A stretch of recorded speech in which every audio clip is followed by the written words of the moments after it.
चांदनी का है निमंत्रण, आज पहली बार पहने कंगन है हवा ने, आज पहली बार।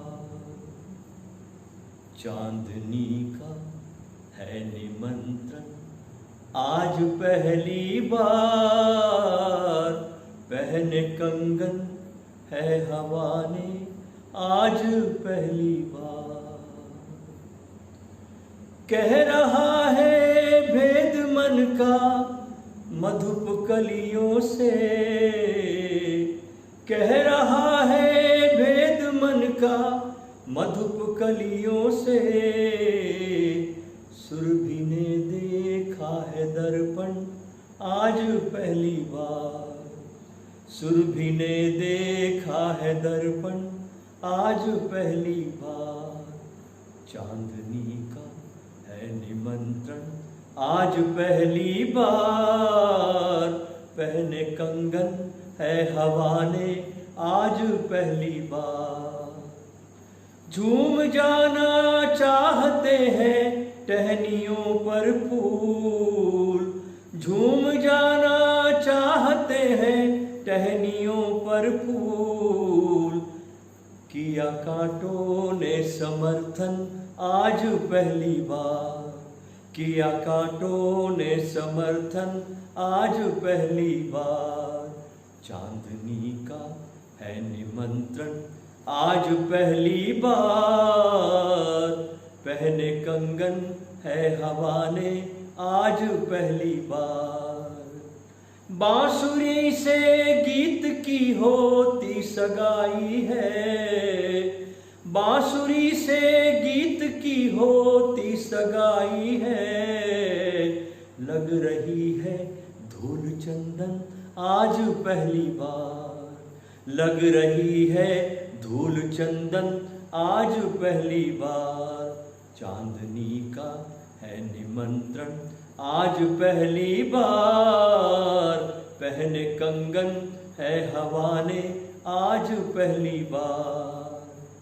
नदियां खुश है और पर्वत हो रहा रसमय, नदियां खुश है और पर्वत हो रहा रसमय।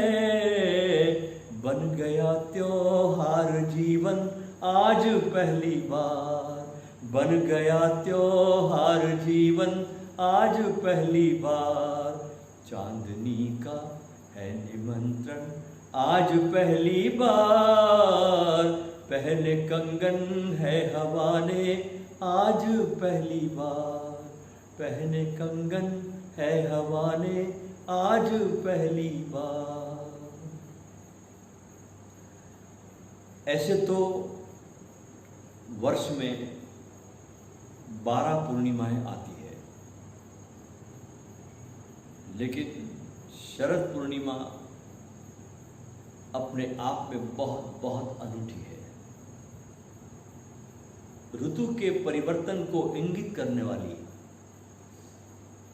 और स्वास्थ्य समृद्धि का प्रतीक है शरद पूर्णिमा। दक्षिण भारत में इसको कोजागिरी पूर्णिमा भी कहा जाता है। चांद जब पूरा हो जाता है तो उसमें एक मादकता और शीतलता होती है। ऐसी पुराणों में मान्यता है कि आज के दिन ही समुद्र का मंथन हुआ था और इसी दिन रावण साल में एक बार अपनी नाभि पर चंद्रमा की किरणों को लेकर पुनः बहुत शक्तिशाली हो जाता था। इस रात्रि को चंद्रमा की किरणों से अमृत की बरसात होती है, अमृत झरता है। देखिए, चंद्रमा हमारे मन का प्रतीक है। हमारा मन भी देखिए चंद्रमा के समान घटता है और बढ़ता भी है। कभी हम नेगेटिव होते हैं, कभी हम पॉजिटिव होते हैं। ऐसी मान्यता है कि इसी दिन भगवान श्री कृष्ण ने भी महारास रचाया था। हम सभी जानते हैं दोस्तों कि चांद से समुद्र प्रभावित होता है, लेकिन हमें शायद ख्याल नहीं है कि समुद्र के पानी में जो नमक और पानी का अनुपात है, वही के वही अनुपात आदमी के शरीर में है।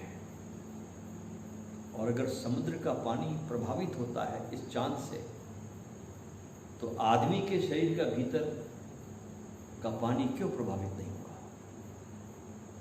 क्योंकि आदमी में भी बहुत मात्रा में पानी है और सारा जीवन ही पानी से निर्मित है। ध्यान रखना, चंद्रमा पे जीवन क्यों नहीं है? ऑक्सीजन नहीं है, पानी नहीं है, वायु नहीं है। देखिए कैसा चमत्कार है परमात्मा का। सारे ग्रह उसी के हैं, उसके बिना किसी के ग्रह है ही नहीं। मालिक तो परमात्मा ही, लेकिन कहीं पर कुछ चीजें दे रखी है, कहीं पर कुछ भी नहीं दिया। हमारा सौभाग्य देखिए, हमारे ग्रह पर पानी भी है, ऑक्सीजन भरी है, वायु भी है, और सारा जीवन पानी से निर्मित है। पानी के बिना तो कोई जीवन की संभावना ही कहीं नहीं है। इसलिए यूनान में पुराने दार्शनिक और आज के वैज्ञानिक भी ये बात कहते हैं कि पानी से ही जीवन का जन्म हुआ है और पानी ही जीवन है। शायद इस ब्रह्मांड में, इस धरती पर पहला जो जीवन आया होगा वो जो पानी पर काई जम जाती है हरी, हजारों साल में पानी बहते बहते बहते बहते पत्थरों पर काई जमाता है, वही जीवन का पहला रूप है। और फिर इंसान तक इसका विकास हुआ। जो लोग पानी पर आजकल जो गहरा शोध कर रहे हैं, वे कहते हैं कि दुनिया में सबसे ज्यादा रहस्यमय कोई तत्व है, बहुत रहस्य से भरा हुआ, तो पानी है। अंतरिक्ष से, ग्रहों से, नक्षत्रों से, तारों से जो भी प्रभाव आदमी तक पहुंचता है, उसमें माध्यम पानी है। आदमी के शरीर के जल को ही प्रभावित करके कोई भी प्रकार का रेडिएशन मनुष्य में प्रवेश करता है। आपके अंदर जो बीमारियां आती हैं वो पहले आपके पानी को प्रभावित करती है। सारा रेडिएशन आपके पानी को प्रभावित करेगा। जल पर आजकल बहुत काम हो रहा है और जल के बहुत से मिस्टीरियस और रहस्यमय गुण वैज्ञानिकों को ख्याल में आने लगे कि जल बहुत मिस्टीरियस है। सर्वाधिक रहस्यमय गुण जो वैज्ञानिकों के इस 10 वर्षों में पकड़ में आया है वो ये कि सर्वाधिक संवेदनशीलता जल के पास है। और हमारे जीवन में चारों ओर से जो भी प्रभाव गतिमान होते हैं वो जल को कंपित करके होते हैं। हमारा जल ही सबसे पहले प्रभावित होता है, और एक बार अगर हमारा जल प्रभावित हो गया तो फिर हमारा प्रभावित होना, उससे बचना कठिन हो जाएगा। देखिए, मां के पेट में जब बच्चा तैरता है गर्भाधान में, तो आप जानकर हैरान होंगे कि वो ठीक ऐसे ही तैरता जैसे सागर के जल में तैरता है। और मां के पेट में भी जिस जल में बच्चा तैरता है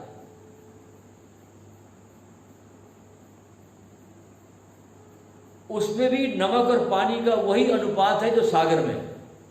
देखिए चमत्कार, जो सागर के जल में पानी और नमक का अनुपात है वही अनुपात मां के गर्भ स्थल में जहां बच्चा तैर रहा है जन्म लेने के पहले।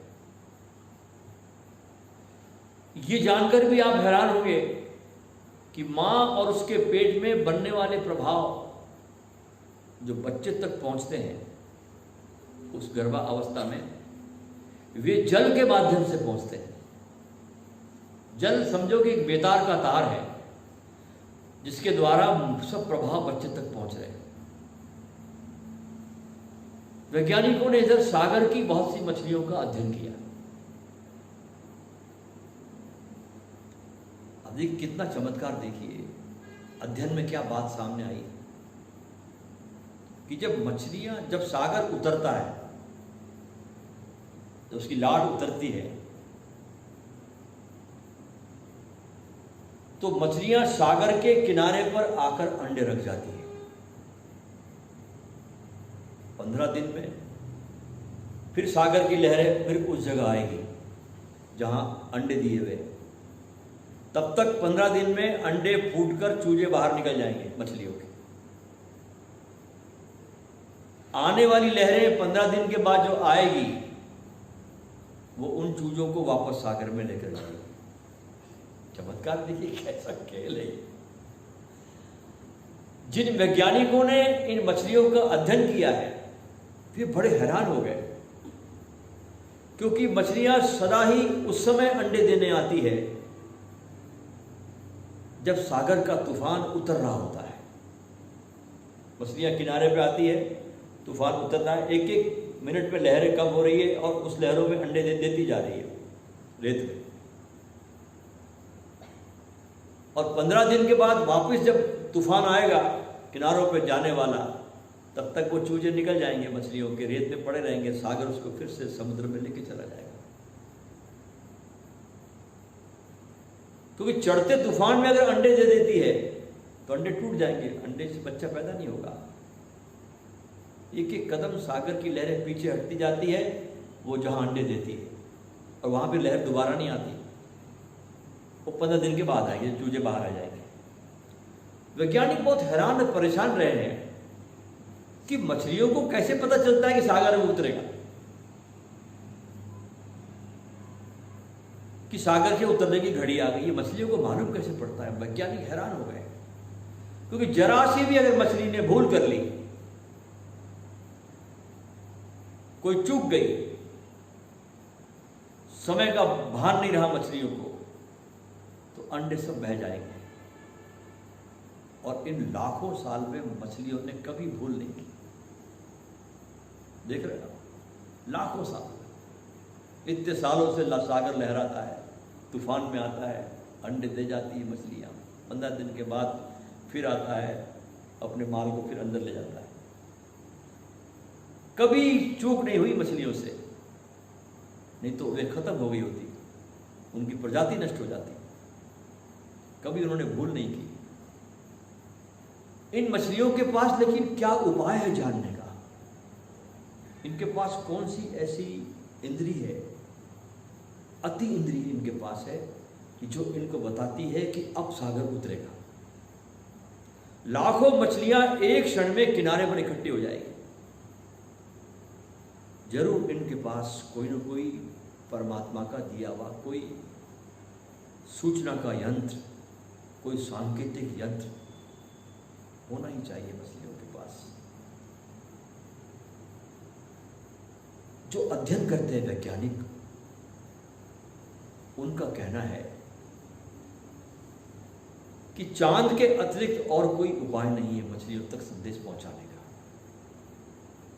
चांद से ही मछलियों को संवेदनशीलताएं मिलती है कि कब सागर उतार पर है और कब सागर चढ़ाव पर है। ये तो हो गई मछलियों की बात। साइबेरिया व अन्य जगहों से जहां बहुत बर्फ पड़ती है, उन जगहों से हजारों पक्षी हर साल यात्रा करते हैं, हजारों मीलों की। अब यहाँ राजस्थान में भरतपुर, यहाँ देखने हजारों लोग पक्षियों को आते हैं, क्योंकि साइबेरिया से पंछी उड़ के यहाँ आते हैं भरतपुर में, अलग अलग प्रजातियां। हजारों पक्षी हर साल यात्रा करते हैं, हजारों मील की। सर्दियां आने वाली है, बर्फ पड़ेगी, तो बर्फ के इलाके से पक्षी उड़ना शुरू हो जाएंगे। हजारों मील दूर किसी जगह पे पड़ाव डालेंगे, वहां तक पहुंचने में भी उनको 2 महीने लग जाएंगे आते आते। महीना भर लगेगा, कभी 2 महीना लग सकता है। अब अभी बर्फ गिरनी शुरू नहीं हुई, महीने बाद गिरेगी। ये पक्षी हिसाब कैसे लगाता है कि 1 महीने के बाद बर्फ गिरने वाली है ना आश्चर्य। इनके पास क्या मापदंड होगा हिसाब लगाने का कि 1 महीने के बाद बर्फ गिरेगी, हमको ठीक समय यात्रा शुरू करनी ताकि हम ठीक स्थान पे पहुंच जाए। क्योंकि अभी तक हमारे पास जो मौसम के जो वेधशालाएं हैं, जो क्लाइमेट खबर देती है, मौसम विभाग जो हमारा है, वे भी पक्की खबर नहीं दे पाती। उनकी खबरें कई बार गलत होती। तूफान आने वाला रहता नहीं, बरसात का प्रिडिक्शन करते कि इतनी बरसात होगी, उतनी होती कभी नहीं। हमारी सारी वेधशालाएं करीब करीब फेल है, मौसम को बताने वाली पक्की खबर नहीं दे पाती। अब जैसे जापान में चिड़िया होती है, जो भूकंप आने के 24 घंटे पहले गांव को खाली कर देती है। साधारण सी गांव की चिड़िया है, कोई बड़ी चिड़िया भी नहीं, जैसे अपने यहाँ चिड़िया होती वैसे। अभी भी इतने ज्यादा विकास के बाद भी वैज्ञानिक 2 घंटे के पहले के भूकंप का पता नहीं लगा सकते, लेकिन 24 घंटे पहले जापान में भूकंप का पता चल जाता है चिड़िया के कारण। जिस गांव से चिड़िया उड़ जाती है, उस गांव के लोग समझ जाते हैं कि भाग जाओ, 24 घंटे का टाइम है। चिड़िया संकेत दे देती है।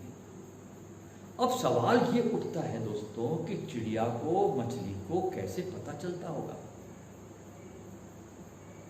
वैज्ञानिक अभी इन 10 वर्षों में एक नई बात कह रहे हैं, और वो ये कहने लगे हैं, अब वैज्ञानिक भी थोड़े धार्मिक बनने लगे, ध्यान रखना। अब खोपड़ी से ऊब गए वो लोग। आइंस्टीन तो मरते मरते पूरा एक संत बन के ही मरा।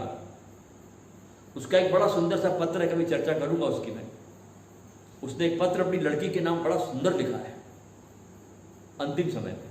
आइंस्टीन ने अपनी बिटिया को पत्र लिखता, बड़ा सुंदर पत्र लिखा है। उसमें ऐसी बातें कर रहा है जैसे कोई संत बात करता है, कोई मिस्टिक बात कर रहा है।